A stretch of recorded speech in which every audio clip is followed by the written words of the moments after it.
দুইটা দুইটা ভয়ঙ্কর পাপের কথা বলে দেই। এই দুইটা পাপে যারা আসক্ত হয়ে আছে তারা তওবা করে ফিরে আসলে পরেও সারা জীবন তাদেরকে এটা সাফার করতে হবে। কথা বুঝতে পারছেন না?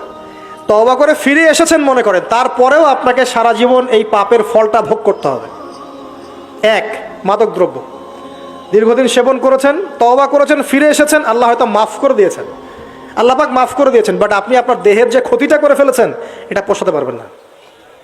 এক নাম্বার। দুই, তখন আপনি যদি বিয়ে করেন আপনি স্ত্রীকে সন্তুষ্ট করতে পারবেন না। হ্যাঁ। দুই নাম্বার হচ্ছে এই যে গোপনে যুবকরা যে পাপটা করে, মাস্টারবেশন, যেটাকে আমরা বলি হস্তমৈথুন, এই পাপ যেসব যুবকরা করছে বা করে, এবং অ্যাভেলেবেল এই পাপটা সবাই করে, কারণ এখন পর্নের যুগ, পর্ন দেখলে তো আর কোনো উপায় নাই, তখন তো এই পথেই যেতে হচ্ছে, নিজের উপরে নিজেকে জুলুম করতে হচ্ছে। যারা হস্তমৈথুন অভ্যস্ত হয়ে গেছে এরা যদি তওবা করে ফিরেও আসে, শরীরের যে ক্ষতিটা হয়েছে এটা পূরণ হবে না কখনো।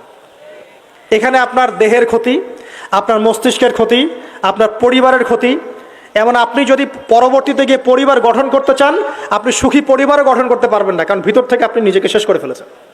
গোপন পাপে লিপ্ত হবেন না। আপনি যৌবনকে ধরে রাখেন, ইনশাল্লাহ দেখবেন আপনি সারা জীবন এনজয় করতে পারবেন ইনশাল্লাহ।